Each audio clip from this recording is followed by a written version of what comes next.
Arinze, Nigerian's veteran Nollywood actor, talks about Nigerian values being distorted in Nigerian films and also talks about film distribution across Africa. And also, Cinemacon 2025 begins this week. This and more we'll be talking about on the seventh episode of the Film Mandate. Stay tuned.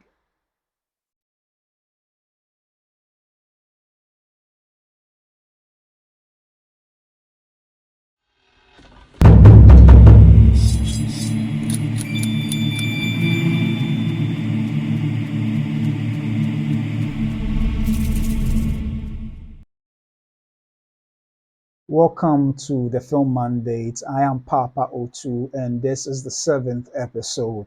Today, we'll be talking about two stories. First is with the Nollywood veteran Nigerian actor, that is Segun Arinze, who was interviewed on eCorner TV program on the joynews television channel. He was interviewed by Noella Yale, and the issue of values concerning values being distorted in the storytelling of Nigerian films came up, and he addressed it. I thought it's worth it for us to take a look at into the values being distorted in Nigerian films and whether that applies to us as Ghanaians or across board in Africa. So let's just watch this video and then we will discuss it afterwards.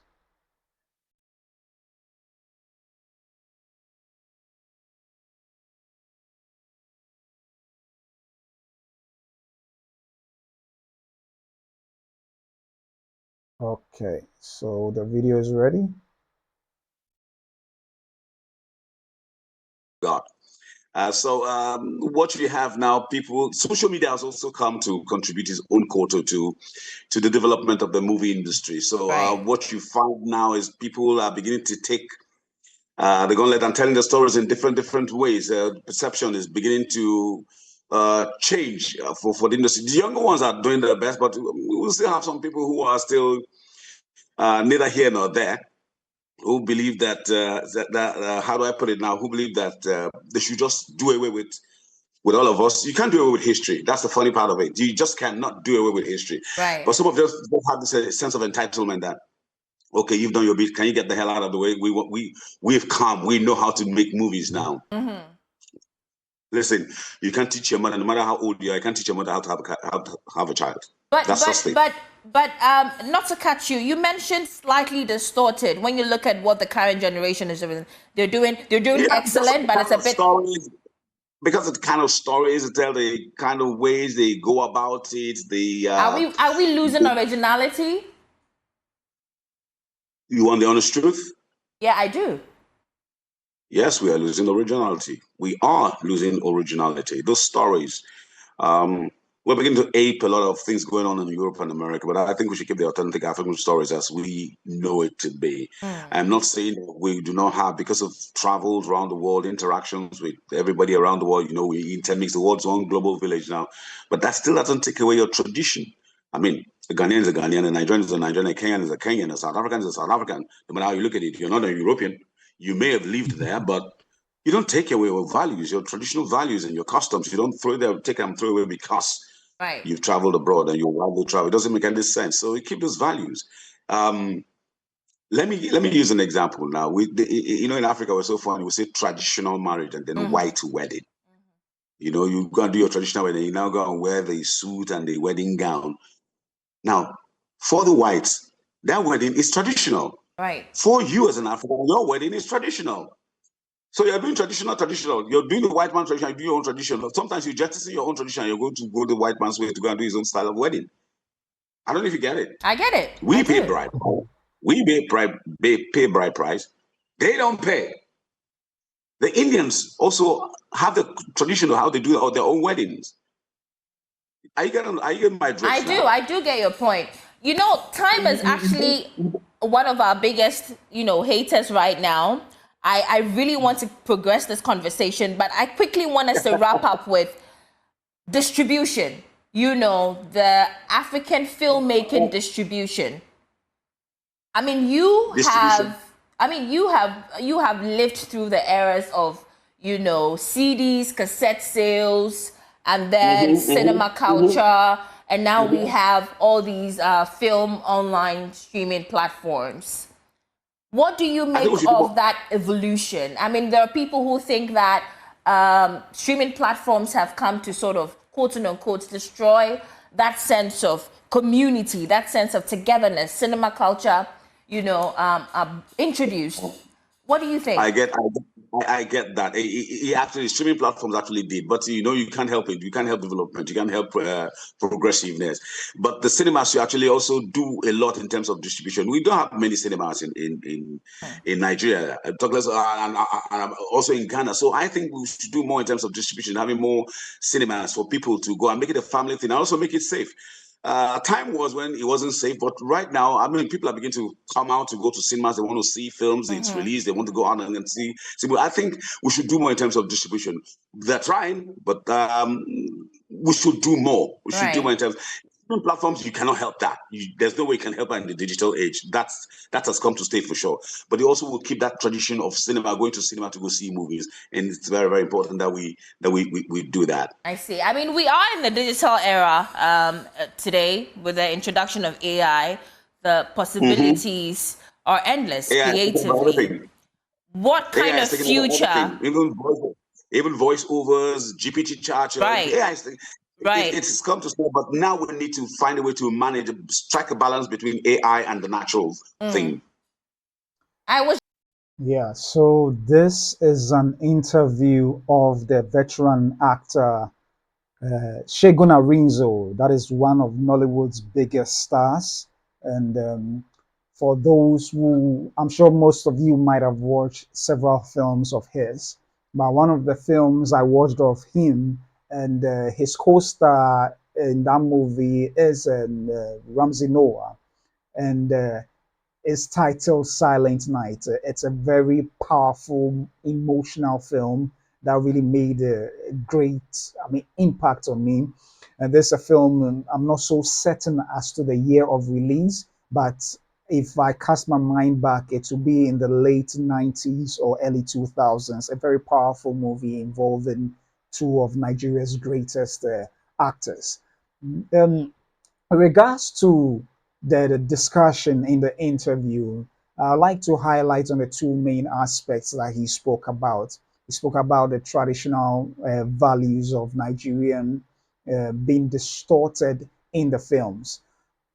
The values would involve based on the experience of the director or the storyteller.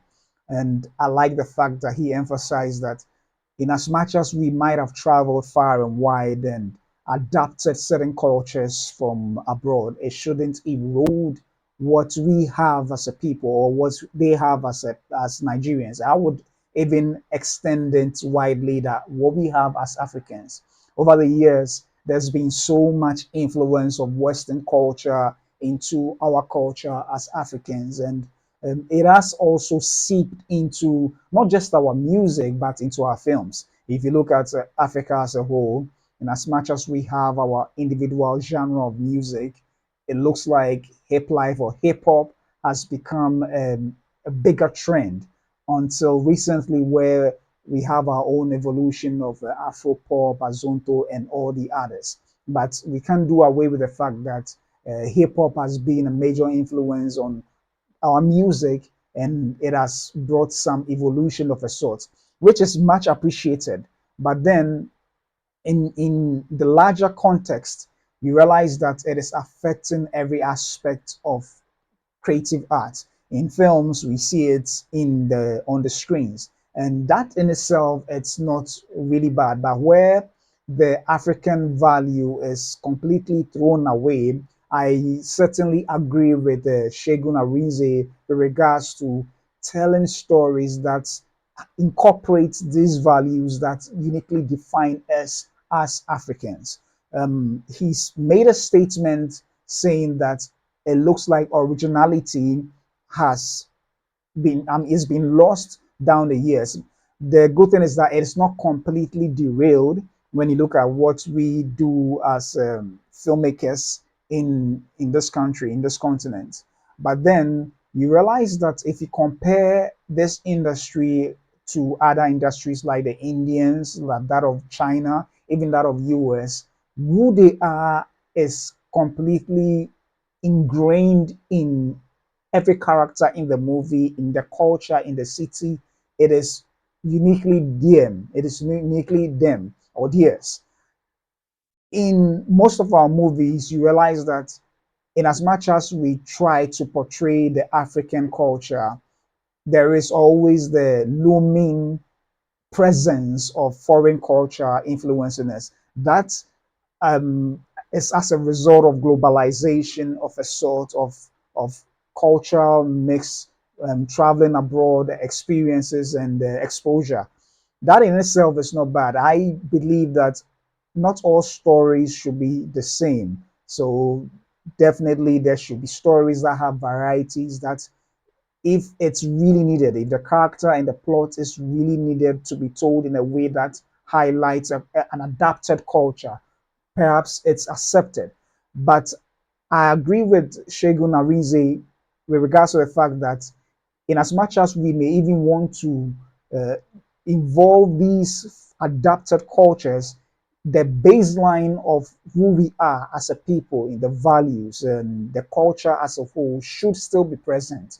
And we should bear in mind that culture portrayed on in films or on movies, it's very powerful to really influence the people. I would even say that there was a time when the TV show was shown on our television screens in Ghana, and right afterwards, it influenced the way a lot of us ended up dressing, especially the youth at the time. And from the hip hop films and the hip hop culture from America, it did really influence massively the way we walk, the way we talk, the way we dress, and all. And so it will be a nice opportunity to put our values on screen so as to influence our culture in a form of acculturation and also impact cultures out there as well. We when we look at an Indian films, it is uniquely Indian. When you look at even an aspect of the Indian cinema, which is Hindi movies, it is uniquely theirs as well. China has same. You have the Koreans doing same with theirs, Japan doing same with theirs. So the idea of maintaining our values in our movies cannot be thrown away. It is an important aspect of our evolution or growth that we cannot do away with. That is why I so much like the film of Kwaransa, the great Ghanaian director um, who did Love Brood in an African Port and the other films. These are powerful movies that portray the Ghanaian culture, the Ghanaian values in films that you can do away with. In particular, Love Brood in an African Port and African Heritage in particular, it talks about a character trying to adapt or adopt the foreign values or culture of other people so as to blend with the his masters, please them. But in the long run, it didn't really benefit him as an individual, and in the long run, led him to tragedy. So the idea of storytelling where we need to incorporate values is really, really key.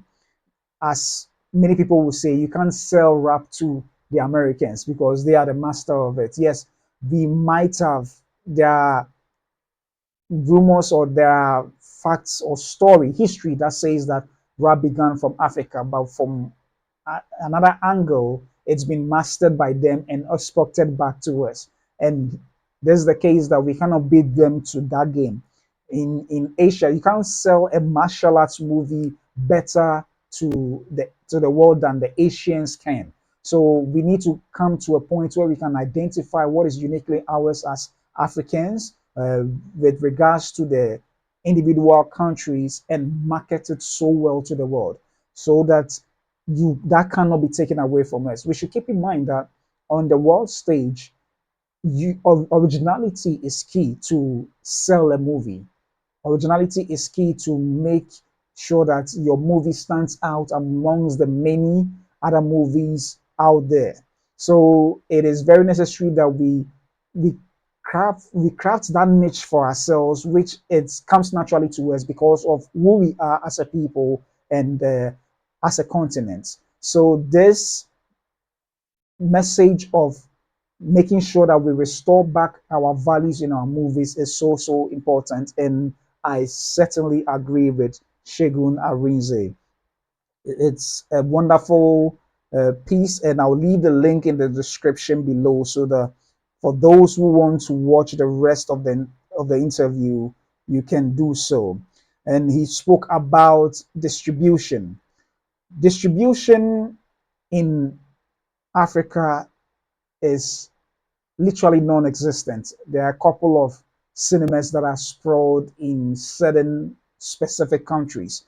If you want to even verify what I'm talking about, you can go to Box Office Mojo, and then when you go there, check the box office results of films that are shown in Africa, even foreign films, and you realize that it is nothing compared to other films from the Western world, and that shows the deepening problem or challenge we have.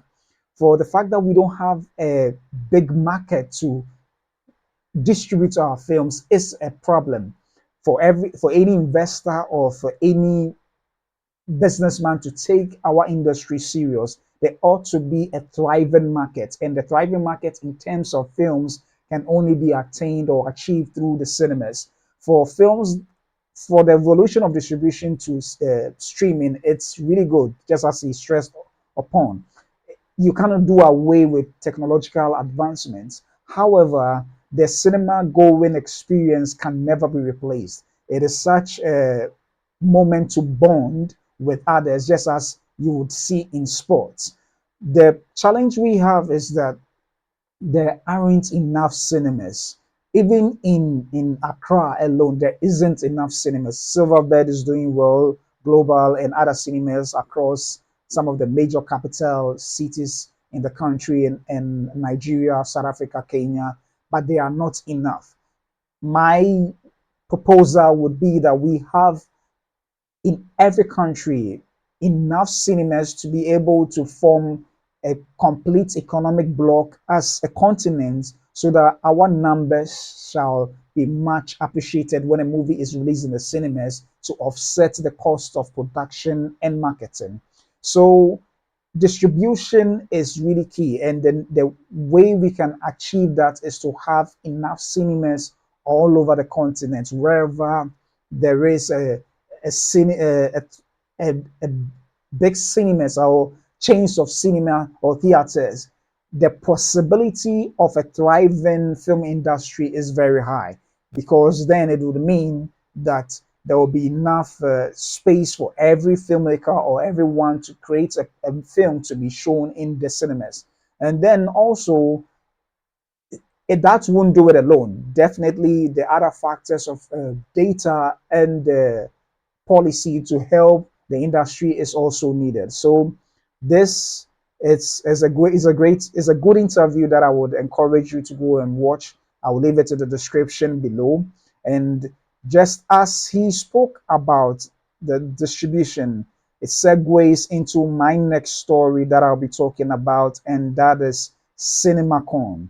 That is Cinemacon. And for you, keep in mind that Cinemacon just began this week, and for those who may not know what Cinemacon is, it's a convention where you have chains of cinemas, or for in North America, they have the North America theater owners, simply called abbreviated into nato, who come together annually to talk about the issue bothering the industry or the cinema industry. And also they have technological companies who come to display to them some of the advancements of technology to aid in the cinema going experience, because these are clients or customers who come to enjoy the movie, and all the necessary technology needed to make their experience memorable.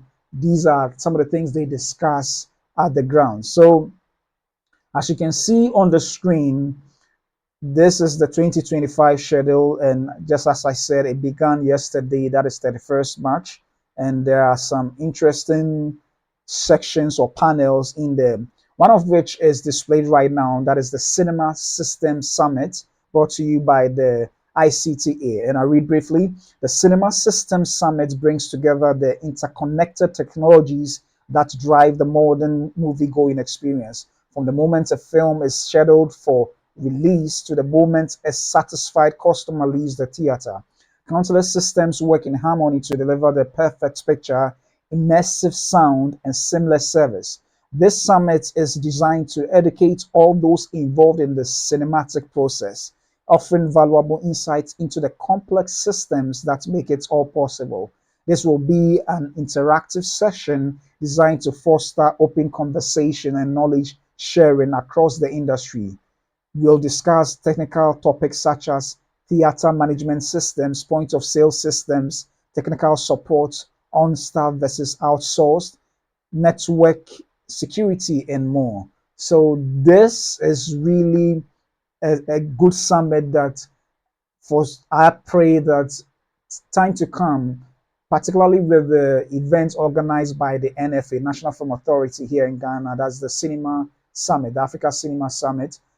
My prayer is that there will be a portion of this, such an event in there, where investors will be encouraged to come and learn and see the how worth it their investments will be. Should they go into investing into cinema infrastructure?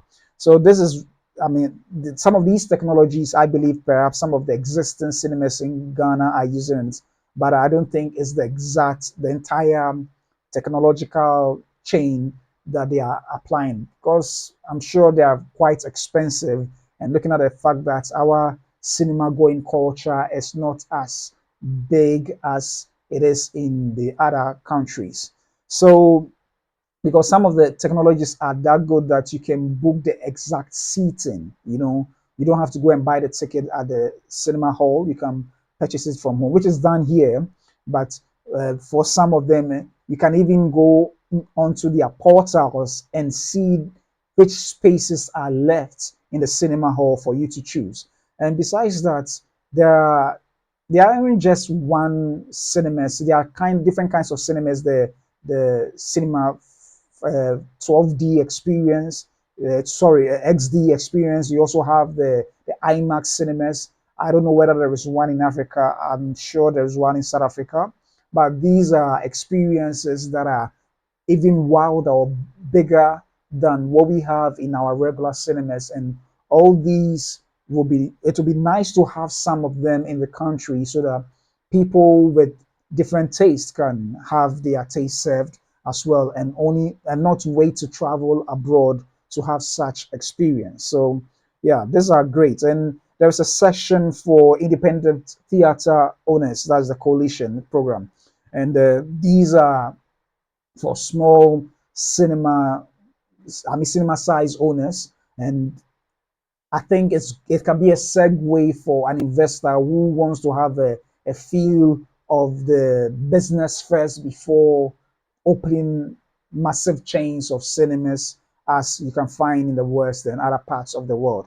So I'm hoping that investors might take this opportunity someday to get involved in the movie industry or the film industry, just as we are all hoping that the industry will see some form of change or revival that would help establish ourselves as a formidable industry, not just as individual countries in Africa, but as a continent totally.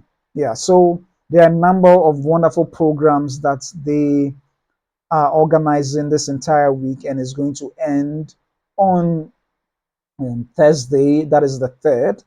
And then one of the advantages of this Cinemacon, which is organized, is such that big movie studios come there to present their tentpole films to these cinema owners to convince them to show their films in their cinemas. And the advantage to it is that most films that are very good will be picked up and be given a wider release and also a bigger theatrical window. The challenge we have is that because we don't have enough cinemas and then the numbers are scanty. In term, when I talk about the numbers, I'm talking about the box office receipts. The are scanty. It doesn't encourage our films to stay in the cinema for long. But for the West, particularly in US, China, they have enough cinemas to be able to accommodate movies to release on a very wider scale. And most often for films to make it, the opening weekend is so crucial. The opening weekend is so crucial. If you are likely to break even, exactly, I mean, even make your production cost back, the subsequent weeks can help you offset the rest of the cost in terms of marketing and hopefully make a decent profit on it. The pre-pandemic era films are shown in a 90-day theatrical window. In the post-pandemic era, you had a drop from 90 to 45 because of the cinema going experience being shortchanged as a result of the pandemic. People were afraid to go to cinemas, but now it has revived. But there's still the challenge of being able to increase it from 45 to 90. And those conversations are still ongoing. And some films, fortunately, because of the long legs they have, they've been able to stretch beyond the 45 opening window. I'm sure by December, when Avatar releases, it should be able to get the entire 90-day window and bring about a revival of the cinema going experience. The one film that was able to bring such back was Mission No, Tom Cruise's film Top Gun Maverick, which was shown in the cinemas, and it it it stayed in the cinema for so long, crossed the $1 billion mark, and made such a great impact. You have films like Barbie, Oppenheimer, all making such great impacts in the cinema. So this event is really good. It's an event where it concerns everyone in the film industry worldwide, because whatever technological advancements they unveil at Cinemacon is likely to change the way films are viewed. You know, back then, projectors that were in the cinemas were that of the celluloid and star film. Some cinemas still have that, but then it moved from that to digital projection, and now we have the IMAX projections, which uses a different technology altogether. So the advancement of technology also influences the cinema going experience, particularly with the IMAX cinemas. The screens are massive; they are huge. Um, it's an experience that you can never forget after watching it, and so it is something that we all need to pay attention to, particularly the stakeholders in the film industry worldwide and Africa. So it is quite an interesting event that the outcome of it, should it be done, we will definitely take a look at it as well. So these are the stories I have for you for this episode. I'd like to thank you for joining me, and I'd like you to take the opportunity, the time. I'd like to ask of the opportunity for you to subscribe to this channel and also share and like this video so that we can increase the community of movie loving people, cinephiles. So I'm thankful for joining me for this episode, and I will see you tomorrow with another episode of the Film Mandate. I am Papa O2, and see you soon.